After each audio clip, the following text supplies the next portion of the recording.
ರಾಮಚಂದ್ರ, ಸೇವಕನಿಂದ ಹಿಡಿದು ನನ್ನವರೆಗೂ ಯಾರಿಗಾದರೂ ಎಂತಾದರೂ ಮನಸ್ಸಿಗೆ ನೋವುಂಟು ಮಾಡಿದ್ದಾನೆಯೇ? ಧರ್ಮದ ಹಾದಿಯನ್ನು ಬಿಟ್ಟು ನಡೆದಿದ್ದಾನೆಯೇ? ಅಥವಾ ತನ್ನ ಸಹೋದರರು ದೂರವಿಟ್ಟಿದ್ದಾನೆ, ಕಡೆಗಣಿಸಿದ್ದಾನೆಯೇ? ಅಂತಹ ರಾಮಚಂದ್ರನಿಗೆ ಇಂತಹ ಕ್ರೂರವಾದ ಶಿಕ್ಷೆ ಏಕೆ?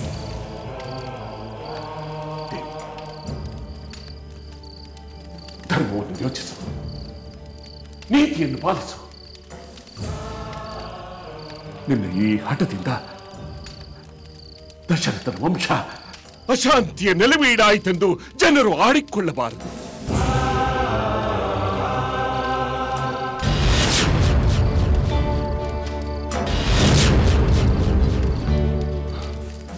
ಪ್ರಭು, ರಾಮ ಕೆಟ್ಟವನೆಂದು ನಾನೆಲ್ಲಿ ಹೇಳಿದೆ? ಅವನು ಸತ್ಯವಂತ, ನೀತಿವಂತ, ಗುಣವಂತ, ಪರಾಕ್ರಮಿ. ಮತ್ತೇಕೆ ಈ ಕ್ರೂರವಾದ ಕೋರಿಕೆ? ಕ್ರೂರವಾದ ಕೋರಿಕೆ ಅದು ನಿಮ್ಮ ಭಾವನೆ. ನನ್ನ ದೃಷ್ಟಿಯಲ್ಲಿ ಅದು ಸರಿಯಾಗಿಯೇ ಇದೆ, ನ್ಯಾಯಯುತವಾಗಿಯೇ ಇದೆ. ನೀವು ಕೂಡ ಕೊಡುತ್ತೇನೆಂದ ವರಗಳನ್ನು ನ್ಯಾಯಯುತವಾಗಿಯೇ ಕೊಡಬೇಕು, ಅಷ್ಟೇ. ಪಾಪಿ, ನಿರ್ದಯಿ, ಪತಿಯ ಕಣ್ಣೀರಿಗೂ ಕರಗದ ಈ ನಿನ್ನ ಪಾಷಾಣ ಹೃದಯಕ್ಕೆ ನನ್ನ ಧಿಕ್ಕಾರವಿರಲಿ. ರಾಮನ ವಿಯೋಗದಿಂದ ನನಗೇನು ಬೇಕಾದರೂ ಆಗಬಹುದು.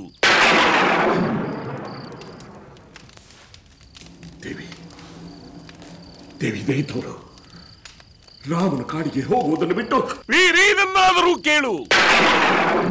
ನೀನು ಏನೇ ಕೇಳಿದರು ಅದನ್ನು ನಾನು ನಡೆಸಿಕೊಡುತ್ತೇನೆ.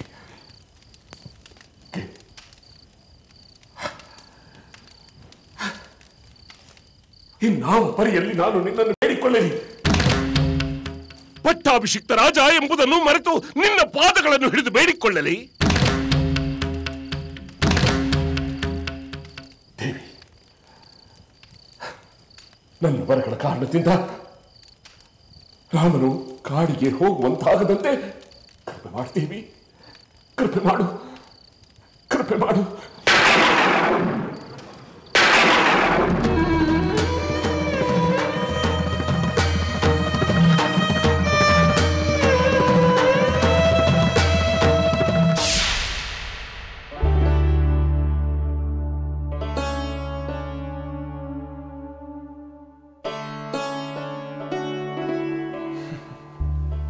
ದೇವಿ, ಈ ರಾತ್ರಿಯೆಲ್ಲ ನೀನು ಯೋಚನೆಯಲ್ಲೇ ಕಳೆದು ಬಿಡಬಹುದೆಂದು ಕಾಣುತ್ತಿದೆ.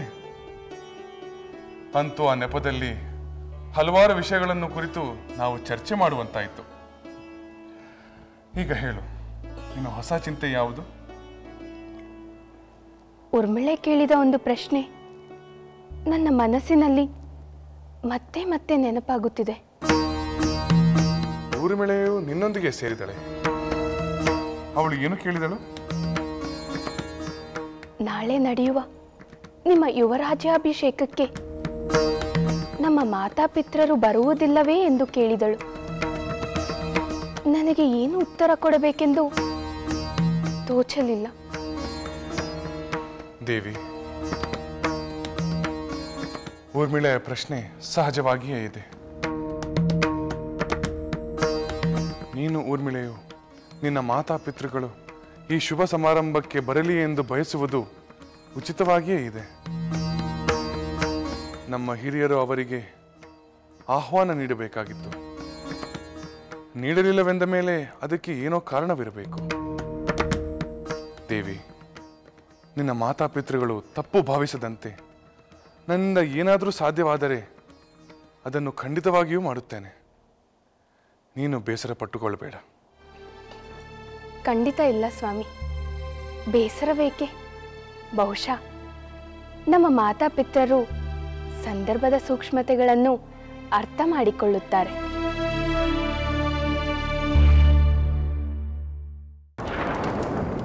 ಪ್ರಭು, ರಾಮಚಂದ್ರನ ಮೇಲೆ ನಿಮಗಿರುವ ಅಪರಿಮಿತವಾದ ಪ್ರೇಮವನ್ನು ನಾನು ಬಲ್ಲೆ. ಹಾಗೆಂದು ನಿಮ್ಮ ಪೌರುಷಕ್ಕೆ ಧಕ್ಕೆ ಬರುವಂತೆ ನನ್ನ ಮುಂದೆ ಈ ರೀತಿ ನಿಂತು ಬೇಡಿಕೊಳ್ಳುವುದು ತರವಲ್ಲ.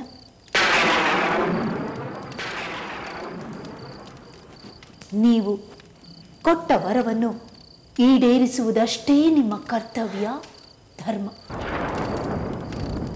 ನ್ಯಾಯಾನ್ಯಾಯಗಳ ವಿಮರ್ಶೆಗೆ ಇಲ್ಲಿ ಅವಕಾಶವಿಲ್ಲ ಪ್ರಭು.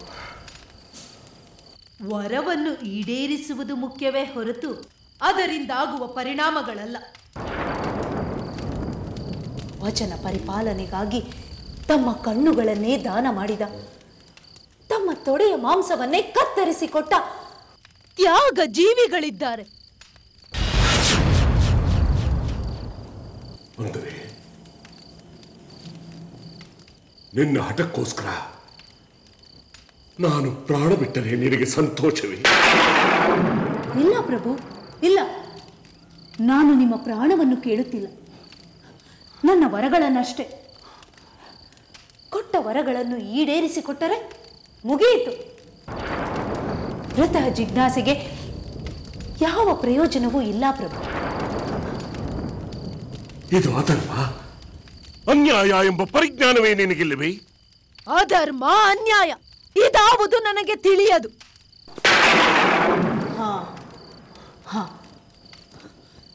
ನೀವು ಮಾತಿಗೆ ತಪ್ಪಿದರೆ ಅದು ಅಧರ್ಮ, ಅನ್ಯಾಯ.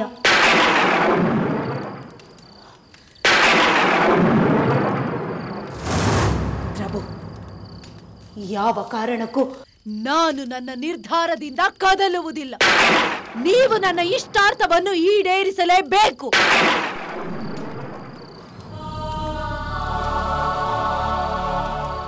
ಒಂದು ವೇಳೆ ನೀವು ನಿಮ್ಮ ಮಾತಿಗೆ ತಪ್ಪಿದರೆ, ನಿಮ್ಮ ವಾಗ್ದಾನದಿಂದ ಹಿಂದೆ ಸರಿದರೆ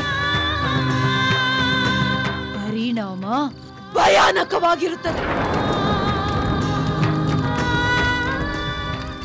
ನನ್ನ ಮಾತನ್ನು ಮೀರಿ ಭರತನ ಬದಲು ರಾಮಚಂದ್ರನಿಗೇನಾದರೂ ಪಟ್ಟಾಭಿಷೇಕ ಮಾಡಿದ್ದೆ ಆದಲ್ಲಿ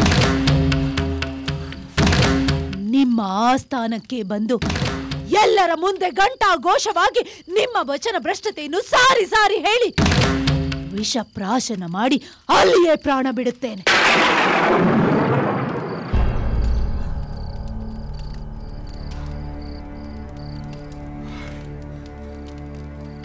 ನನ್ನ ಪುತ್ರ ಭರತನ ಮೇಲಾಣೆ, ಇದು ಸತ್ಯ, ಸತ್ಯ, ಸತ್ಯ.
ತಾಯಿ ಕಣ್ಣು ಮುಚ್ಚಿ ನಿದ್ದೆ ಮಾಡುತ್ತಿರುವಂತೆ ಕಾಣುತ್ತಾಳೆ ಅಷ್ಟೇ.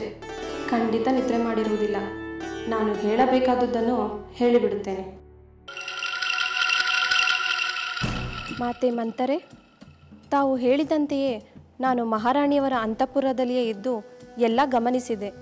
ಮಹಾರಾಣಿ ಸುಮಿತ್ರಾ ದೇವಿಯವರು ಅಲ್ಲಿಯೇ ಇದ್ದಾರೆ.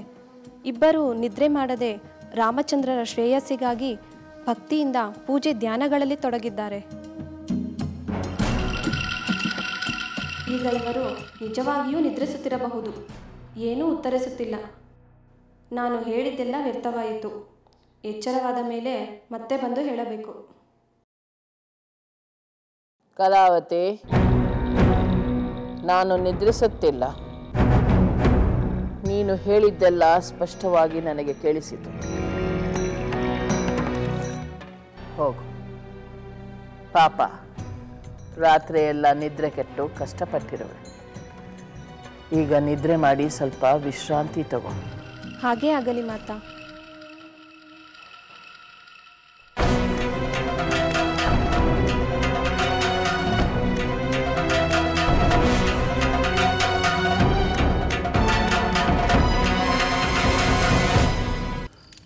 ರಾಮನಿಗೆ ವನವಾಸ, ಭರತನಿಗೆ ಪಟ್ಟಾಭಿಷೇಕ. ಅಯ್ಯೋ, ನನ್ನ ಪ್ರಿಯ ಪತ್ನಿಯ ಬಾಯಿಯಿಂದಲೇ ಇಂತಹ ಕ್ರೂರ ಮಾತುಗಳನ್ನು ಕೇಳುವಂತಾಯಿದೆ. ಎಂಥ ದುರಾದೃಷ್ಟನನ್ನು. ಹೇಗಾದರೂ ನಾನು ಇವಳಿಗೆ ಮಾತು ಕೊಟ್ಟೆ. ನನ್ನ ಪ್ರೀತಿಯ ರಾಮಚಂದ್ರನ ಮೇಲೆ ಆಣೆ ಇಟ್ಟು ವಚನ ಕೊಟ್ಟು ಈಗ ಅವನನ್ನೇ ಕಾಡಿಗೆ ಕಳಿಸುವ ಕ್ರೂರ ತಂದೆಯಾದನಲ್ಲ. ರಾಮಚಂದ್ರ, ನೋಡು,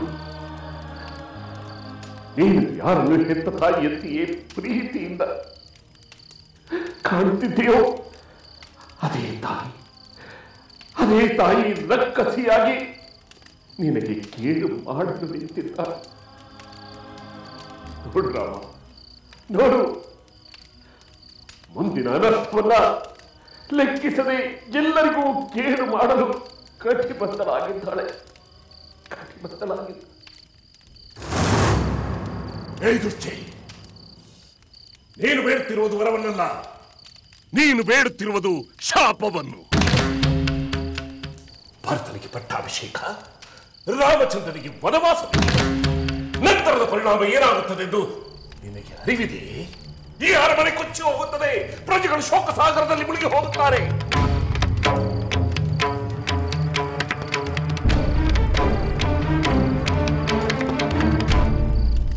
ನಿನಗಿಂತಹ ಕೆಟ್ಟ ಆಲೋಚನೆಗಳು ಬರಲು ಸಾಧ್ಯವಿಲ್ಲ. ಯಾರದೋ ದುರ್ಬೋಧನೆ ನಿನ್ನ ತಲೆಯಲ್ಲಿ ಹೊಕ್ಕು ಇಂತಹ ದುಷ್ಕೃತ್ಯವನ್ನು ಮಾಡಲು ಮುಂದಾಗಿದ್ದೀಯೇ. ಹೇಳ್ಕೈ,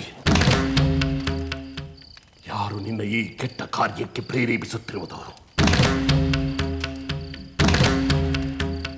ಯಾರಿಂದಲೋ ಪ್ರೇರಣೆ ಪಡೆಯುವ ಅಜ್ಞಾನಿ ನಾನಲ್ಲ. ನಾನು ನನ್ನ ವರಗಳನ್ನು ಕೇಳಿದರೆ ಯಾರಿಂದಲೋ ಪ್ರೇರಣೆ ಪಡೆದಿರಬಹುದೆಂದು ಭಾವಿಸದೇಕೆ? ಅಂದರೆ ರಾಮನನ್ನು ಕಂಡರೆ ನಿನಗೆ ಭಯವೇ?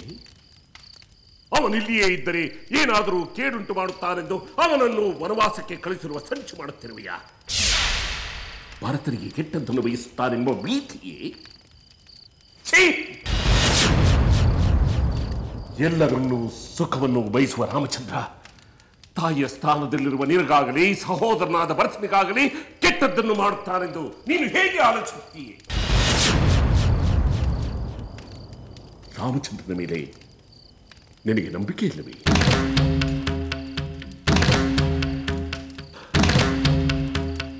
ಆ ನಂಬಿಕೆಗೂ ನಾನು ಕೇಳಿದ ವರಗಳಿಗೂ ಯಾವ ಸಂಬಂಧವೂ ಇಲ್ಲ. ನೀವೇನೇ ಹೇಳಿದರೂ ನನ್ನ ನಿರ್ಧಾರ ಬದಲಾಗುವುದಿಲ್ಲ. ನೀನು ಹೆಣ್ಣಲ್ಲ, ರಕ್ಕಸಿ, ಸ್ತ್ರೀರೂಪದ ಪಿಶಾಚಿ ನೀನು. ಅಂತೂ ರಾಮನನ್ನು ಕಾಡಿಗಟ್ಟುವ ನಿರ್ಧಾರವನ್ನು ಮಾಡಿಯೇ ಬಿಟ್ಟಿಯಲ್ಲವೇ? ನಿನ್ನಿಚ್ಛೆಯಂತೆ ಭರತನು ರಾಜ್ಯವಾಳುವನೆಂದು ತಿಳಿದುಕೊಂಡಿರುವೆಯಾ? ಹೆತ್ತ ತಾಯಿ ನೀನು, ಅವನ ಗುಣಗಳ ಅರಿವೇ ಇಲ್ಲ ನಿನಗೆ. ಸಿಂಹಾಸನವೇರುವುದಿರಲಿ, ರಾಮಚಂದ್ರನಿಲ್ಲದ ಅಯೋಧ್ಯೆಯಲ್ಲಿ ಕ್ಷಣ ಮಾತ್ರವೂ ಅವನಿರಲಾರ. ಅವನು ರಘುವಂಶದ ಕುಡಿ. ನಿನ್ನ ಹೊಂಚು ಹಾಕಿ ಸಂಚು ಮಾಡುವ ಈ ಉಪಾಯವನ್ನು ಎಂದಿಗೂ ಸಮ್ಮತಿಸಲಾರ.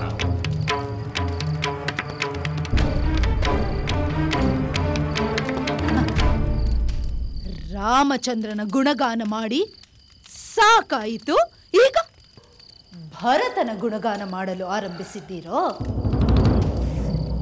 ಇದಾವುದರಿಂದಲೂ ನನ್ನ ನಿರ್ಧಾರ ಕದಲುವುದಿಲ್ಲ.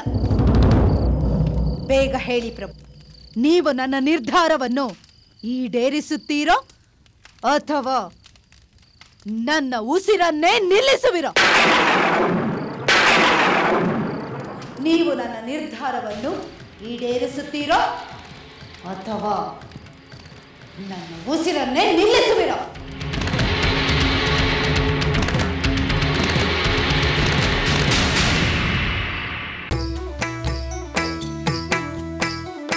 ಲಂಕೆಯಲ್ಲಿನ ದುರುಳ ದರ್ಪವು ಸೀತೆ ಸಹನೆಗೆ ಸೋತಿತು. ಅಂಕೆ ಇರದ ಅಸುರ ಕುಲವು ರಾಮ ಬಾಣಕ್ಕೆ ಅಡಗಿತು. ದೂರವಿರಲಿ ಸನಿಹವಿರಲಿ ರಾಮ ಹೃದಯ ನಿವಾಸಿನಿ. ಯುಗವು ಯುಗವು ಸಾಗಲಿ ಅಕಳಂಕ ಪ್ರೇಮ ಪ್ರಬೋಧಿನಿ. ಅಮರ ಗಾಧೆ ಧರಣಿ ಜಾತೆ ಸಾಧ್ವೆ ಸೀತೆ ಸುಚರಿತೆ. ಸಹನ ಶಕ್ತಿ ಪತಿಯ ಭಕ್ತಿ ಲೋಕಮಾನ್ಯ ವಂದಿತೆ.